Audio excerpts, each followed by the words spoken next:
Pagiging tayo para sa paparating na laban.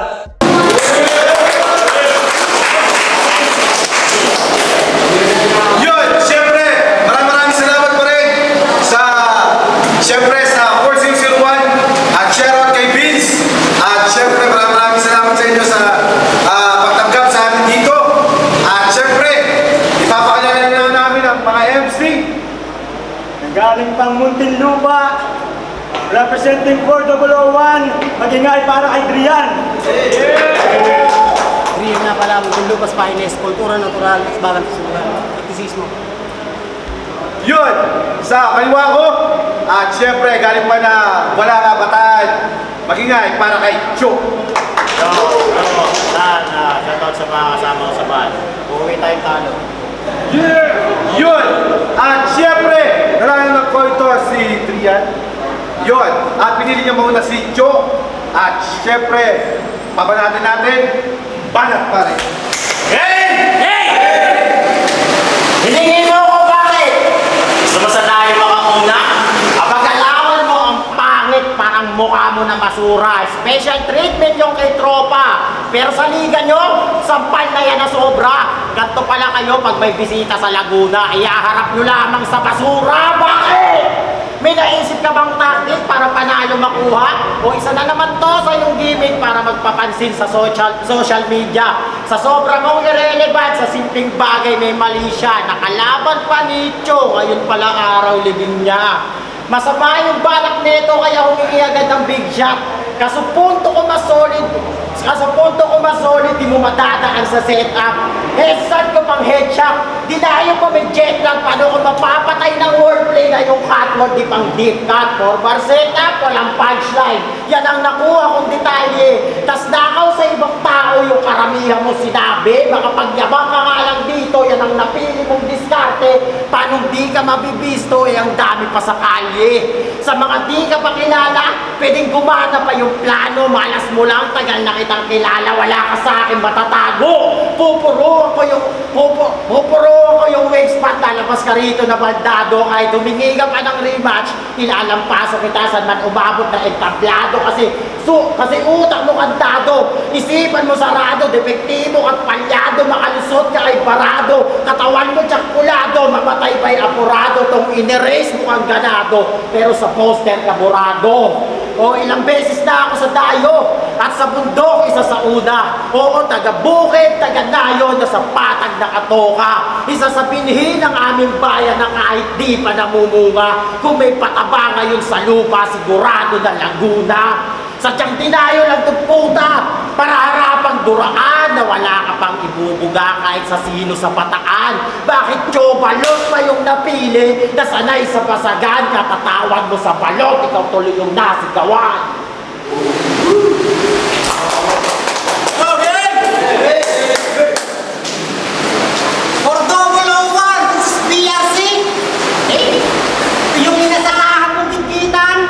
Wala ng argumento, kita naman sino may bilang. Kami matayo pagkat Laguna, aming pinanggalingan habang bata ang kalaban. Parang ngayon lang isinilang sa pangliga. Kuideyo, yung mga MC mo walang kwenta.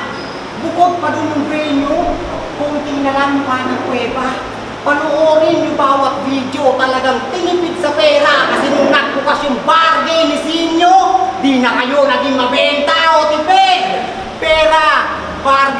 benta, ang ina. Siya napamura pa! Fuck! Anong masakit? Tago sa dibdib, halata na trigger. Basic comparison pa lang yan sa bar. Napanganga agad yung teacher. Kung na-outcome sariling bayan, hahayaan lang ng tigil. Kung gusto mo dun tayo sa labasan, one-on-one walang titigil. Ano? Ha? Ano? Baka sumabala. One-on-one walang pipigil. Ano? Gusto mo dun tayo sa labasan, one-on-one walang pipigil. Ano?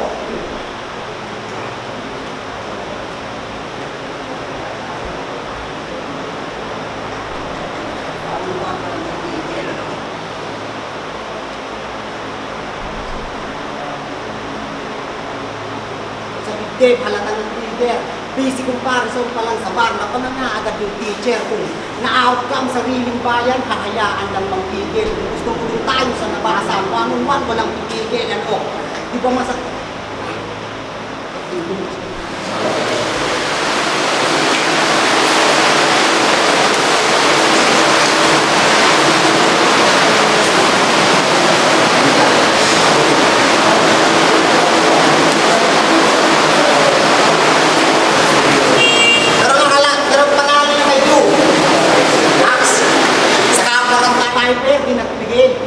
Ulul, home court advantage malamang.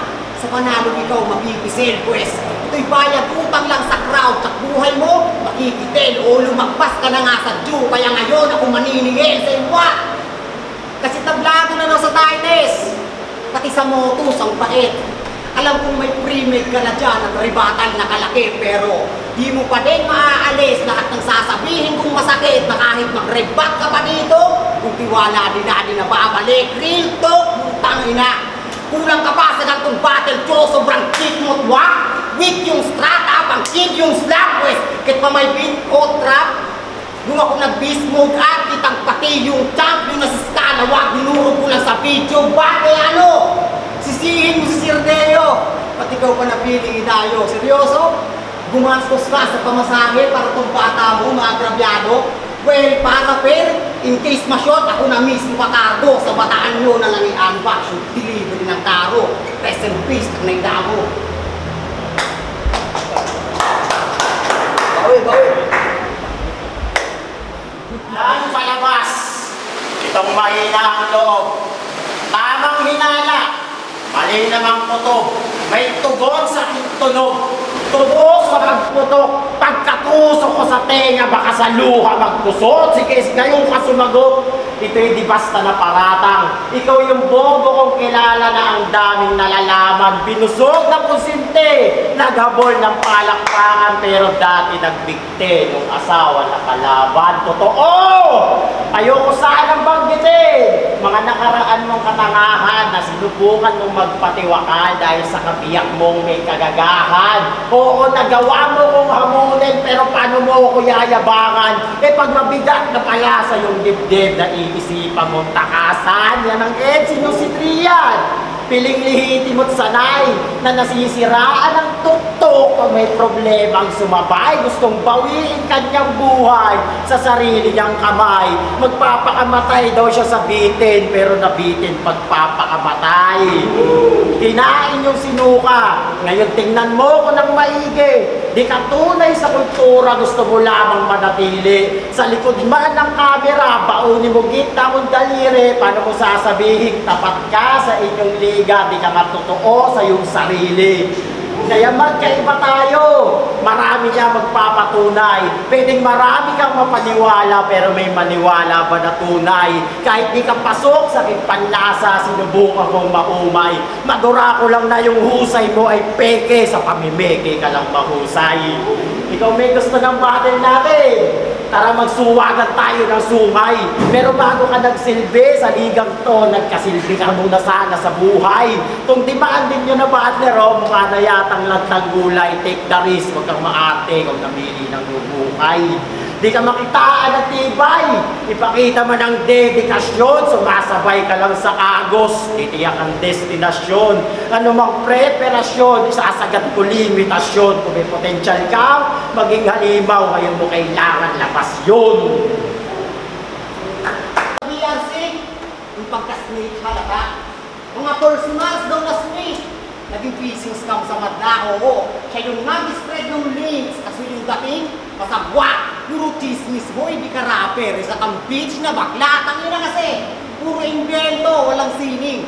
Tapos tinuturing yung consistent sa gantong gera. Tanong, sasabay pa kaya to kung puro lyricismo na ang tema? Fuck, hindi tayo magkatipo. Magkaiba tayo ng puwersa. Kung sa'y raise the bar high at sumusunod ka lang sa meta, sabihin mong hindi. Kita naman sa estilo. Personals, technical, siya lang yung laman ng verso. Sadyang copycat lang din yung imahe mo iho. Pero kung si Bagsik pinoportrait, ibatang lang niya mo sa video. Seryoso? Diyan ka nasanay? Wala na pangabang bago. Kalkalpasuhan sa ibang tao, makapagkalat lang ng baho. Di yung matatawag na recycle kung iba na yung pinaplano. Sadyang pumipera ka sa maduming paraan at di marangal na trabaho. Takina neto, guardia ka pa man din. Pero yung attitude mo mali na. Kasi ito'y ganti sa nagawa mo pang dadamay sa linya. Ewan ko lang kung may mukha ihaharap pa itong pabida kasi ironic na security guard pero di niya rin masecure. Pangangailangan ng pamilya, ano? Personalan ba? Huwag ka. Nagagawa niyo ng babae. Say what? Ganto pala pogi sa bataan. Ulul, ganyang mukha di papatulan kahit putang bayaran. Umay ka naman, mukhang pulpa na badang tapos gusto niya malaman. Abat tusi ka pa man, isa itsura pala ang mukhang talo-talo kahit nanulang mamasang gago.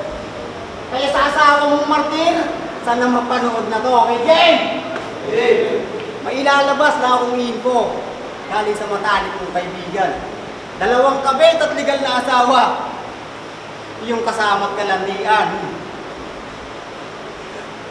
Magpasalamat ka pa din at di na sinabi yung pangalan. Pero yung mga mukha daw, pang Biyernes Santo. Sakto!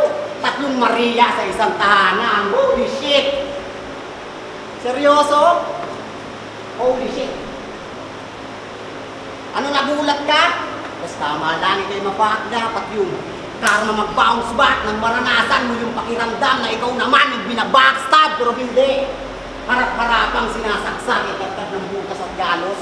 Pati mga kasama mong dumayo, mamamaalang pagtatapos, ay punik din sa buwan ng Mayo pa yung death march na iraos. Literal na puro patayan sa baryo, parang panahon ngayon ni Marcos.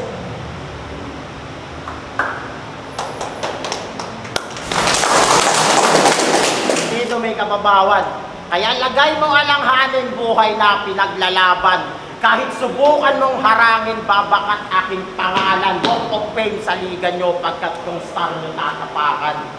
Marami sa iyong nagbenta. Walang binili ka nilang alok. Mga kabatch natin yung pruweba, wag nang subukang lumusot kasi sobra mong pasikat. Masyado kang maere kahit di ka pahubog. Nakakatawang taas ng tingin mo sa iyong sarili o ba't wala kang naabot. Kasi di namin masakyan yung trip mo na yung biyahe pabangin sa dami mong naging paandar ni wala kang narating. Maging ehemplo sa inyong liga, di mo naisip na maging tagal mo ng sakit yung katangahan, huwag kang magpiling magaling. Kung arsumista nyo yung panggap na nagsusunog ng kilay, kala ko ba technical ka o bakit di mo ko mapilay? Sa berdugo walang matibay, mamatay kang walang ingay kung dati naisip mo lang na magdikte, ngayon mararanasan mo na bitay. Di ako dumayo sa lugar nyo para ipahiya ng bayan ko. Oo, matanda na ako sa battle rap. Di ako magpapabata sa'yo. Matagal na akong sumasalang, pero di naubos pa ulo. May apoy pa rin na hawak yung matagal ko ng sulo. Pero ikaw, nilamon na ng inggit. Yung buo mong katawan, kinakain ng sistema, sinusuka ka na lang. Kung yung negatibong nakagapos, kung di mo kayang kalagad, sarilihin mo yung mundo na hindi ka kawalan. Oo, mapalago ng bakaan, parehong ligang malakas, kaya matalo o manalo, tsak maganda palabas. Ito lang yung pangit na parte sa maere madalas, dahil kita ng lahat kung sinong mataas, magpalipad sa lumilipad ng mataas. At last, naging sulit mo yung biyahe. Pagpapakumbaba ko po isagad, pasensya na rin po sa aking mga nasabi na sobrahan lang po ako sa galak. Nasobrahan lang po ako sa galak. Kaya marami pong salamat sa mainit nyo na pagtanggap. Pakicheck na lang po itong binadibag ko. Mukhang Naka-check na lang po itong pinatay ko, mukhang malamig na po yung nabati-bati. MC na retarded. Sobrang hirap mo daw i-market ko. Paano mahal ko sa bataan yung amo mo, walang budget. Hindi nga maisabit sa racket. Sa battle madalas din ma-upset kung sa pagpapauso ka lang mag-i-stick, di yan bibenta parang Malboro na crafted, laban na kay basta, panay ang selfie bar sa latang sa kalabang bitter. Pag yung ego natapakan, agad-agarang nag-trigger, bitch, di mo lang kayang pangatawanan. Oo, masyado pang filler. Kung nagpapagandahan kayo ng imahe, huwag kang sumasandal sa filter, ano? Nagets mo ba yung punto? O sa ganyang utak mo minimal?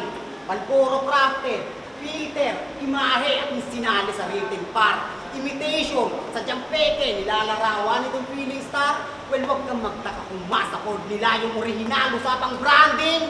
Wala man kulay sa balat, kita nyo bumabakas, di ba? Tumatatak pag nagsulat yung imagery ang nalikha, di nagpabato o nagpasugat, di nabahira ng tinta, o wala kong dumi sa ugat na natiling dugong maharlika, ang ina. Pero nga iba, sa trabaho, wala yung kupas, wala yung isang kwartang masino. Walang kaso kahit night shift, oras-oras yan sa paglibot. Kaso pagdating sa guard house, iba na yung pinapaikot, kaya palang walking trip si Gago, ibang klase daw pag nakakahigop ng kape. Hindi pa daw. Pero kidding aside, battle nila nung light craft. Yung venue nasa bundok. Yung venue nasa bundok. Pero sobrang solid ng mga bato doon na nakita ko sa likod.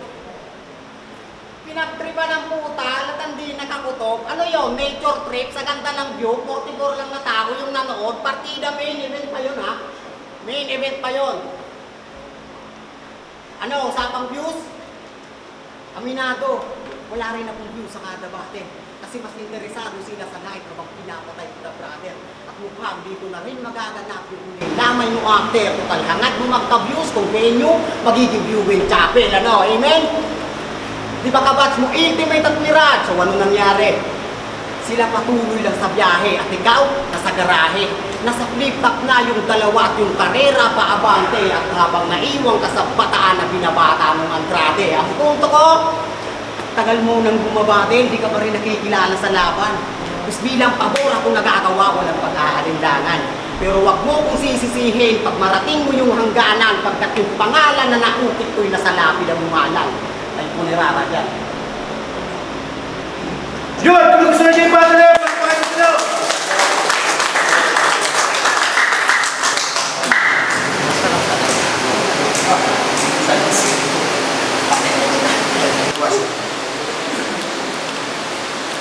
Yun! Para sa battle na to, magpalakpakan muna tayo lahat to! At syempre, di na namin papatagalin dahil meron pa natitirang 4 na battle. At syempre, ang boto ng Murado, 3-2 para kay Cho. Sorry po, isa dyan na override lang. Shoutout sa asawa ko. Love you. SL Batang Arco, ang laban Cho versus Drian, ginudge ko siya overall kasi hindi ko na isinama yung sa round 1 nila kasi nagkaroon ng problema si Drian din sa pagsabat ni Cho. Pero para sa akin kahit na sumabot yung ganun yung kasi nandun ka sa linya mo na parang hamon ka, dapat nag-expect ka na sasagot sa'yo yung kalaban mo, dapat nag-focus ka sa sulat mo, hindi ka nagpadala doon sa ganun. Bali round 2 and 3 para sa akin kasi nag-stick si Drian sa bataan shits na linya para sa akin. Tapos round 2 ni Cho, putang na doon dinurog niya si Drian pati round 3. Round 2 inano niya na sa pamilya. Sa round 3 bilang battle rapper, nabutasan niya doon dahil naisa linya naman nila, nasalita na sabi nila sa isa't isa na sila nga ay magka-batch, matagal na sila magkakilala, kaya siguro ganun yung buong sulat ni Cho. Yun, Cho, para sa Yo, Ron Malais ng Ingay Lika. Isa ako sa mga bumoto kay Drian. Round 1, binoto ko si Cho. Tapos round 2, pwedeng tabla. Tapos round 3, binoto ko si Drian. Sa round 1 siguro, para sa akin, okay pa rin yung ginawa ni Drian na nahugot niya pa. Pero kita naman na bumaba na siya dun eh. Tapos dun sa round 1 naman ni Cho, siguro masyadong mabilis lang yung pagkaka-speed pero sakto naman nata 32 race yun. Tapos sa round 2, nagtabla sila para sa akin kasi sa pinupunto ni Cho, parang hindi ko maintindihan. Siguro di lang para sa akin yung mga linya na yun. Tapos sa yung round 2 naman ni Drian, mas naiintindihan ko rin yung punto. Tsaka yung sa round 3, yung pag-setup niya yung sa, ano ba yun, para Malboro ata. Tapos yung round 3, nakukulangan pa rin ako kay Cho. Tapos, ayun, binoto ko si Drian. Skills, Cho versus Drian. Round 1 binigay ko kay Cho kasi wala yung person ni Drian. Yung boto ko binigay ko kay Cho. Round 2 binigay ko ulit kay Cho kasi kita naman kahit nagpupuan silang dalawa, lumang pa rin talaga si Cho kasi medyo nawala yung enerhiya ni Drian, parang bumitaw uli siya. Round 3 binigay ko kay Drian Guanang, kita naman natin siya bumawi sa round 3 na yun. Kaso uli na yung lahat kasi yung dalawang boto, yung dalawang rounds ng 1 ni Cho. Kaya ang boto ko binigay ko kay Drian, kay Cho. Tolian nga pala. Tolian nga pala. Binoto ko 2-1 para kay Cho. Round 1, binigay ko kay Cho kasi mas consistent naman yung ano. Tsaka yung choke yung ano talaga ni Drian, talagang naka-apekto dun sa rounds niya. Mas pinili ko yung rounds 1 kay Cho. Tapos round 2, binigay ko kay Cho, kay Drian kasi mas talagang gigil na yung performance niya. Round 3 naman binigay ko kay Cho kasi talagang nabawi niya yung gigil na hinahanap na maribat kay Drian. Talagang lumitaw pa rin yung talagang performance ni Cho. Kaya mas 2-1 kay Cho. Props kay Drian. Ano ba? Watchaga ang bigay homies. Sa laban Cho at kay Drian. Ako sa GSC ako bumabasa sa round eh. Baga parang yung sa pinupunto ni Drian ng round 1. Sayang, nag-stumble lang siya doon. Pero nakabawi siya nung round 2. Isa nga pala ako sa bumoto nung kay Drian. Pero cross pa rin dito kay Kuya Cho. Talagang pandayo din yung mga binitawan niya. Worth it din yung mga binigay niya. Kaso lang, sa round 2 tsaka sa round 2 kay Drian, hindi lang din ako bumase. Kaya binigay ko kay Drian. Isa ako sa bumoto kay Drian.